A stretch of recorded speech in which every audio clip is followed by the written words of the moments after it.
moving on to the final bit of talk, I had an opportunity this weekend to kidnap my anime watching friend to finish. Oh, that's the wrong button.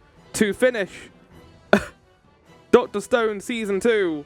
I literally kidnapped them and said, we're sitting down and you're not leaving until we finish this show or this season.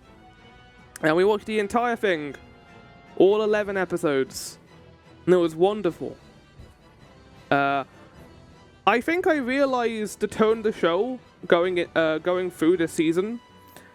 Understandably, this show is not necessarily aimed at kids, but it's definitely leaning more towards a family-friendly kind of ambiance. There's not a whole lot of death in the show. I don't think a single character has died. I have been told that the stakes increase as it goes along, but I was warned going into this that the show gets dark. It has not done that yet, and I'm already halfway through the show. Maybe that'll change in Season 3, but so far it has been very chill. Highlights of Season 2. I enjoyed the nitroglycerin airplane, like paper airplanes. They were devastating. The new characters are fun. I like Akio with his bow. I mean, he's basically the only new character. I like the fan of the American songwriter and singer. Like, I still think the characters from Season 1 are the best. I think Senku, Gen, they're all just wonderfully written characters. The only character I'm not necessarily the biggest fan of, outside of Ginro, but he's meant to be written like that, is I think Chrome. Chrome feels like he's the main character of this show in a way where he's the person like you're meant to get behind, like he's the underdog of the group. I don't necessarily like those sorts of characters. Whenever I see a scene of him, I'm like, okay, it's just gonna be Senku light or Gen light. Like, I think his personality is the weakest personality in the show, personally.